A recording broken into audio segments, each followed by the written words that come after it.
자, 이번 강의는 28강입니다. 지난 시간 27강에 의해서 조동사 계속 공부하겠습니다. 자, 조동사 오늘 will하고 would, 그 다음에 may하고 might 공부하겠습니다. 자, 우선 will을 공부하기 전에 will에 대해서 조금 공부를 하시고 넘어갑시다. will이 일반 동사로 쓰입니다, 지금. 그래서 일반 동사로 쓰면 무엇뭐 하려 하다란 뜻이에요. 그 다음에 무엇을 의도하다. 그래서 바로 타동사입니다. 그래서 he wills it. 쉽게 얘기해서. 그럼 그것을 하려 하다예요. 주어가 3중 단수니까 s 붙어야겠죠. 그래서 그는 그것을 하려 하다입니다. 그 다음에 2번은 will on self, 그 다음에 to do 해서 뭐 하려고 노력하다란 뜻입니다. 그래서 she willed herself to be calm 하면 그녀는 냉정하려고 노력했다. 차분하려고 노력했다. 그 다음에 3번 will A, B 그러면 will B to A 그래서 A에게 유언으로 B를 남기다라는 뜻이에요. 그래서 she willed 과거입니다. she willed her son 그냥 the property 하죠. the property. 그녀는 그녀의 아들에게 그 재산을 유언으로 남겼다. 요걸 the property를 먼저 쓰면 to her son이 되겠죠. 그녀의 아들에게. 일종의 수요동사의 개념입니다. 기부용 수요동사의 개념이에요. 그 다음에 4번 바라다라는 뜻이 있습니다. 이 바라다라는 뜻일 때는 가정법이 적용됩니다. they willed, that이야. that절을 목적으로 해서 that절, that she should pass the test 하면 글씨가 옆으로 쓰자고요. 그들은 that이야를 바랬습니다. 바랬지만 그녀가 시험에 합격할지 안 할지는 모르죠. 그래서 가정법 미래 should 가정 쓰든지 아니면 동사의 원형 가정법 현재 개념으로 봐서 동사의 원형 쓰든지. 그래서 이 부분은 추정의 should 제1강에서 제가 한 제1강에서 추정의 should 보시면 이해가실 거예요. 그 다음에 요건 잘 보세요. He says, 그는 말합니다.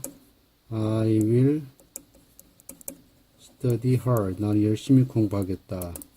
이것을 간접합보로 고치면 he says that he will study hard가 되죠. 여기서 이게 과거입니다. 이게 현재예요. 그러면 이때 이 사람이 말하고 있죠. 그럼 이때를 기준으로 지금부터 공부를 열심히 할 거예요. 그래서 will을 씁니다. 그런데 he said, 그는 말했습니다. 뭐라고? I will study hard. 내가 열심히 공부하겠다라고 말했어요. 이걸 간접합보로 고치면 he said that he would study hard라고 써서 문법 책들에서는 요게 과거니까 여기도 will도 would 과거에서 시제일치를 시켜줘야 된다. 이렇게만 설명하고 맙니다. 자, 그런데 지금 말은 여기서 했죠. 과거 said 했습니다. 그럼 요때부터 공부를 열심히 하겠죠. 그래서 would예요.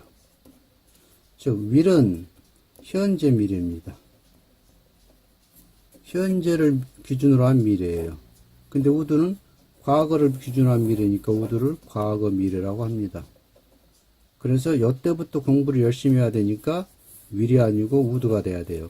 만일 여기가 will이라면 말은 이때하고 이때서부터 공부를 열심히 한다는 얘기가 돼버려요. 이만큼 시제에 공백이 생깁니다. 그래서 시제가 일치 안 된다는 얘기예요. 그런데 he said, 그가 말했습니다. yesterday, 어저께. 그 다음에 I will study hard from next week 했어요. 다음 주부터 열심히 공부할래요 라고 그가 어제 말했어요. 그럼 그가 어제 말했습니다. 이때 말했죠. 그 다음에 오늘이에요. 그럼 어제가 금요일이면 오늘이 토요일입니다. 그럼 다음 주는 여기가 다음 주죠. 그러면 말은 이때 했지만 공부는 이때부터 열심히 할 거잖아요. 그렇죠. 그러면 요거 간접 앞으로 고치면 어떻게 돼요? He said yesterday that he 이때부터 공부 열심히 하는 거 아닙니다. 이때부터 공부 열심히 하니까 will이 와야 돼요. will study hard from next week 이렇게 돼야 됩니다. 그러면 여기에 said 과거인데 왜 will을 쓰냐라고 틀렸다 그러면 안 돼요. 그죠? 말은 요때 했지만 다음 주부터 열심히 공부할 거니까 미래가 돼야 되잖아요. 그래서 무조건 여기가 과거라 그래서 무조건 이것을 would로 써야 된다는 설명은 안 돼요. 이 그림을 보시면서 이 그림을 보시고 생각을 하시면서 will을 써야 될지 would를 써야 될지 결정을 하셔야 됩니다. 자, 그래서 이제 이 will이 일반 동사로 쓰이는 거, 이런 뜻 있는 거 사전 반드시 보시고 참조하셔서 공부하시고, 그 다음에 과거 미래 would 이 부분 개념도 확실히 파악을 하시기 바랍니다. 자, 그럼 갑니다. will은 얘기를 나타낸다. 뭐뭐 하면 뭐뭐일 것이다. 이 약을 먹은 후에 너는 더 나아질 것이다. 습관적 행위다. 뭐뭐 하기 마련이다. 만일 리트머스 종이가 산성용액에 담궈지면 그것은 빨갛게 변하기 마련이다. 뭐뭐 하기 마련이다. oil will float on water. 기름은 물에 뜨기 마련이다. 자, when a baby is hungry. 만일 갓난아이가 배가 고프면 그 녀석은 will cry. 울게 마련이다. will, 뭐뭐하게 마련이다. 그 다음에 뭐뭐 하곤 한다의 뜻도 있어요. 뭐뭐 하곤 한다. 그러면 그녀는 하루 종일 바닥에 말없이 앉아있곤 합니다. 그래서 과거가 되면 뭐뭐 하곤 했다가 되는 거예요. 그래서 would가 과거의 불규칙적인 행위를 나타냅니다. 뭐뭐 하곤 했다. used to는 뭐뭐 규칙적인 행위죠. 과거의 규칙적인 행동. 과거의 규칙적인 행위고 would는 불규칙적인 행위. 그래서 would가 뭐뭐 하곤 했다. 뭐뭐 하곤 했다라는 뜻이 되는 근거는 will이 뭐뭐 하곤 하다. 뭐뭐 하곤 하다의 과거가 되니까 하곤 했다. 그래서 would가 뭐뭐 하곤 했다. 다음 will이 강한 추측을 나타낼 수 있는데 무슨 용법이다? 드문 용법이다. 그는 원래 이것부터 봅시다. 뭐뭐이면 틀림없다는데 과거니까 완료 형태니까 뭐뭐 했으면 틀림없죠. 그녀는 그녀의 저녁을 지금쯤 먹었었으면 틀림없다. 그래서 이것은 요 must 대신에 will을 쓴 거예요. 근데 드문 용법이다. 그래서 이건 뭐로 써도 상관이 없게. 문학작품 번역하실 때는 이런 거 알고 계셔야 됩니다.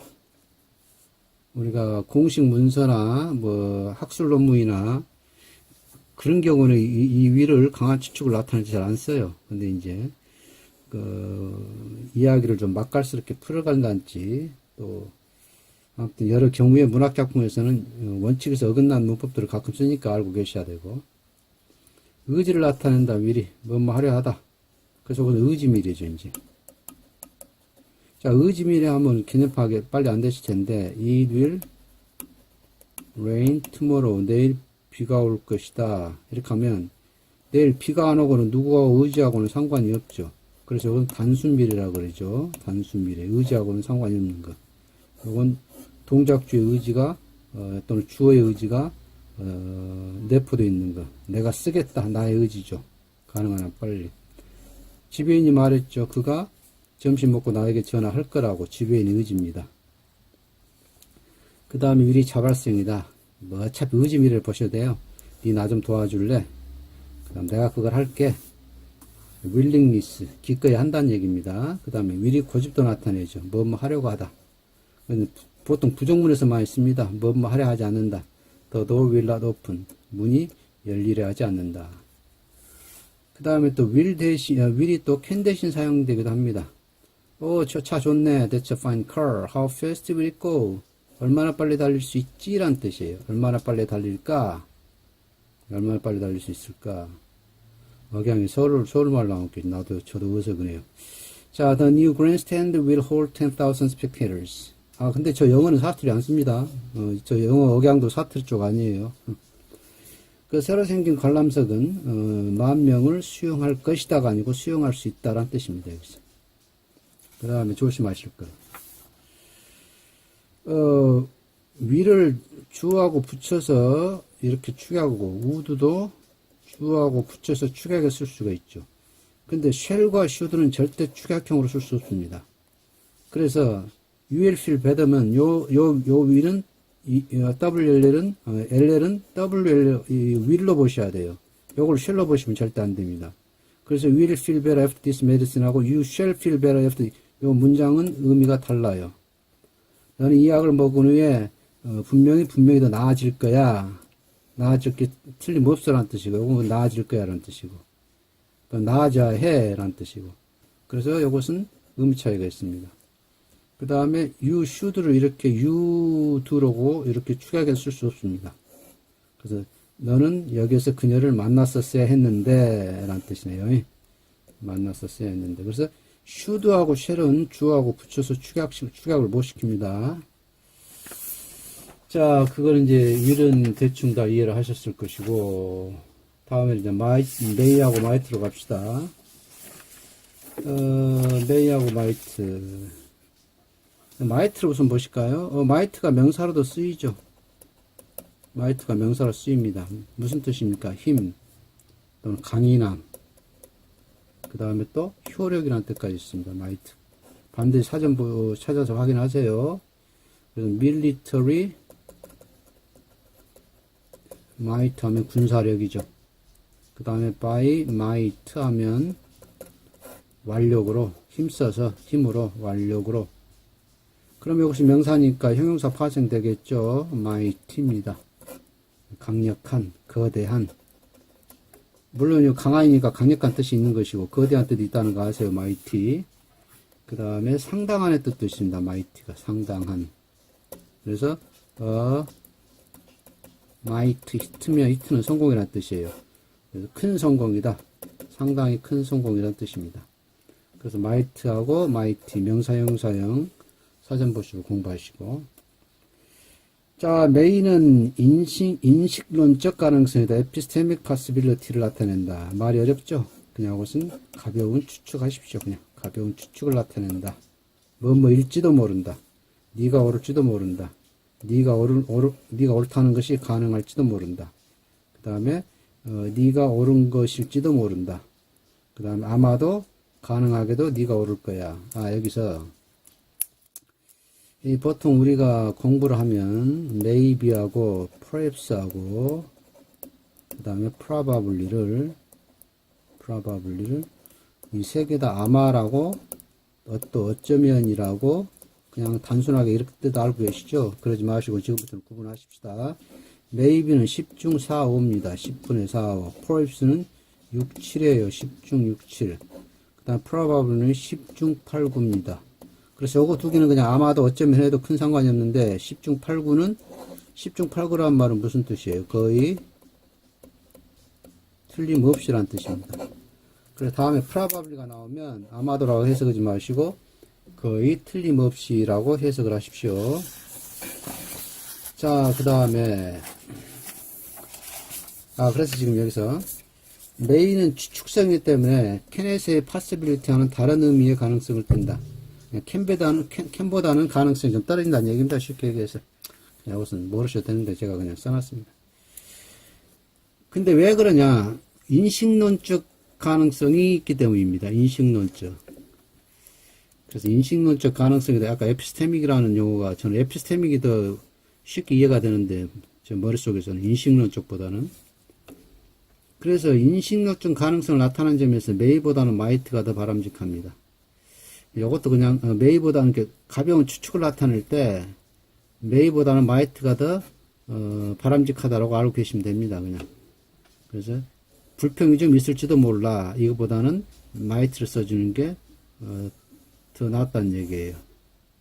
그러니까 확실치 않다. 가벼운 추측이다. 가벼운 추측의 의미가 마이트가 더 가볍다는 얘기입니다. 확실치 않은 정도가 마이트가 더 강한 성격을 띠고 있다는 얘기예요.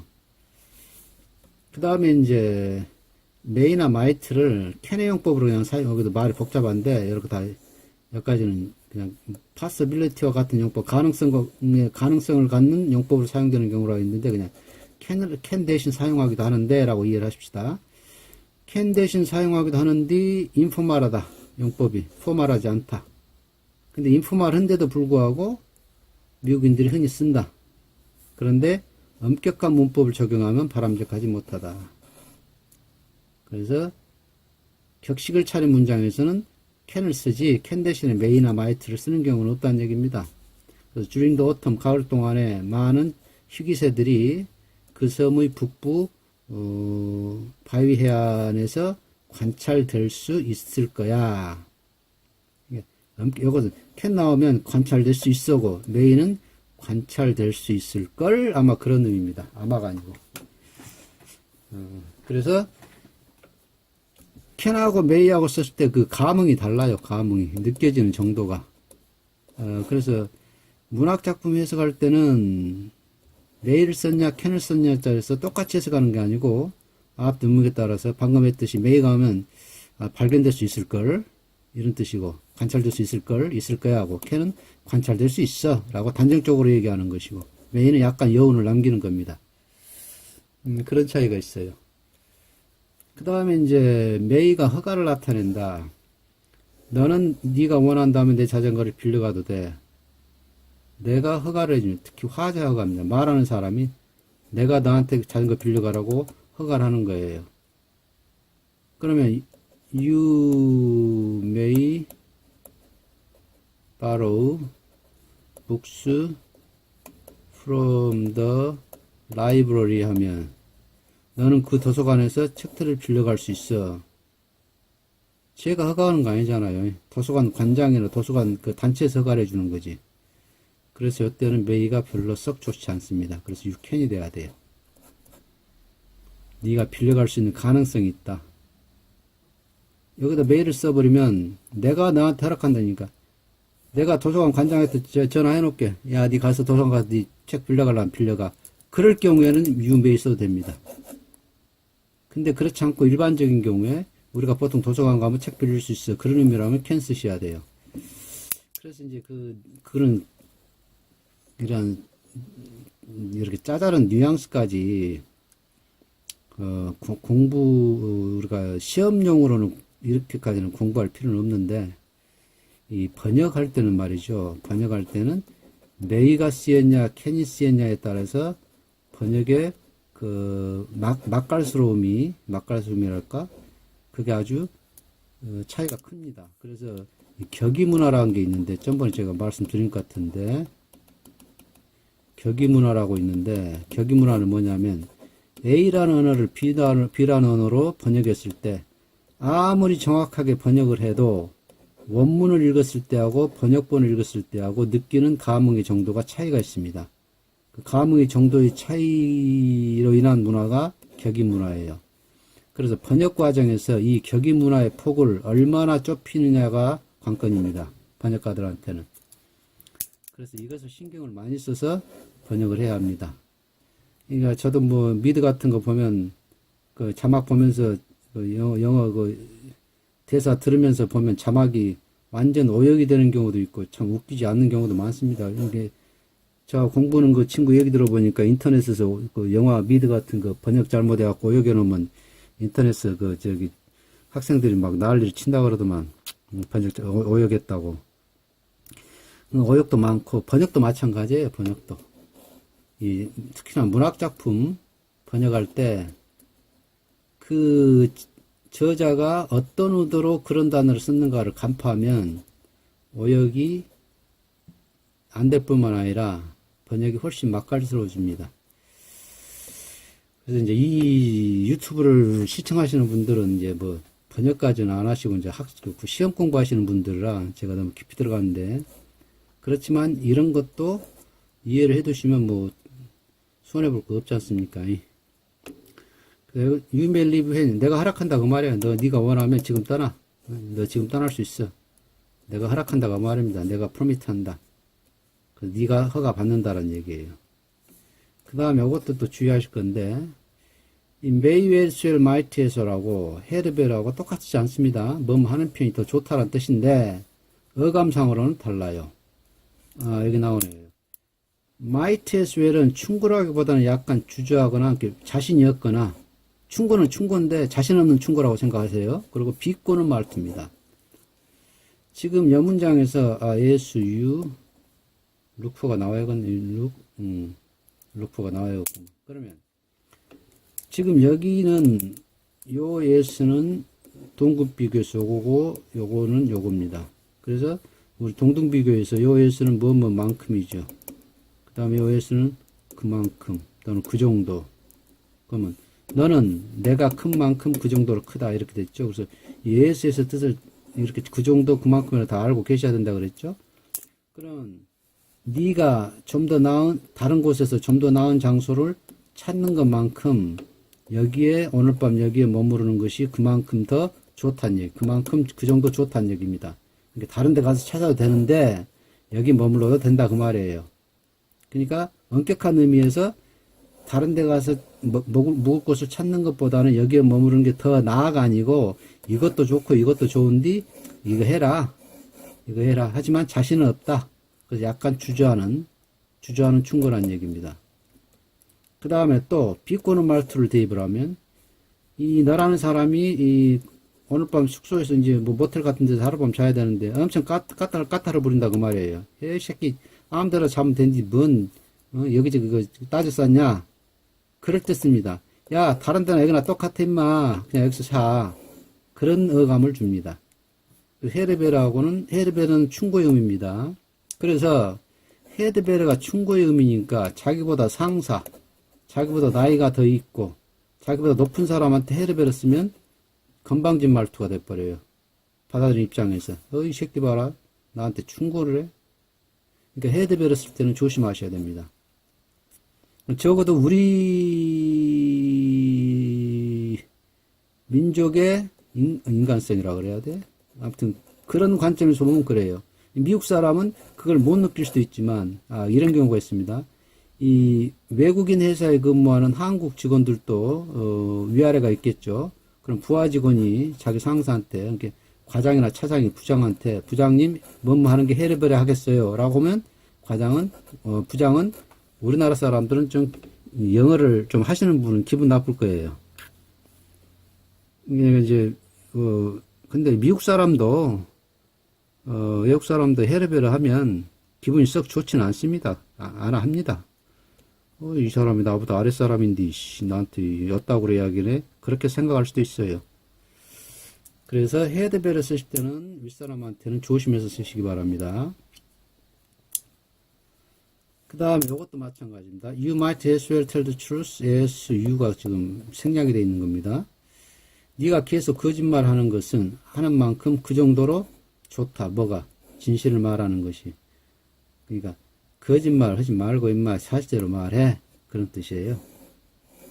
거짓말, 계속 거짓말하는 진실을 말하는 게 나을 것이다 라는 이제 직역이고, 어감상으로는 이 새끼 빨리 이 새끼야 거짓말하지 말고 빨리 말해, 사실대로 말해란 말이야, 그런 뜻입니다. 이것은 약간 나무란 식이에요.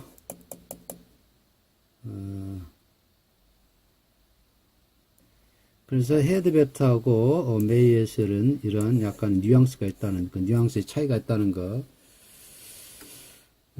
꼭 머릿속에 담아 두시기 바랍니다. 자, 그래서 오늘은 이번 강의는 윌 우드 메이 마이트에 대해서 공부했습니다. 항상 말씀드리지만 우리가 아무리 쉬운 단어도 지금 메이 마이트 윌 우드 엄청 쉽지 않습니까? 우리 자주 보는 단어. 근데도 사전을 보면 우리가 더 공부해야 될 부분들이 반드시 있어요.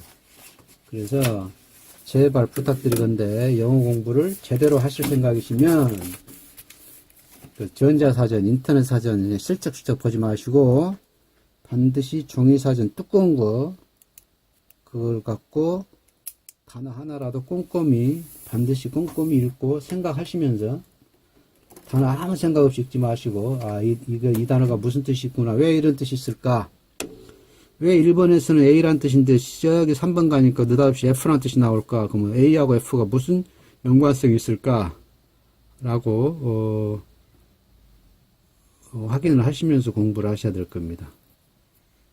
저는 이제 저하고 공부를 같이 하는 사람들은 반드시 사전을 봅니다. 사전 없이 공부하는 것은 말도 안 됩니다.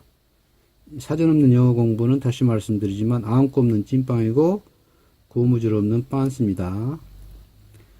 제발 사전 좀 보십시오. 자, 수고하셨습니다.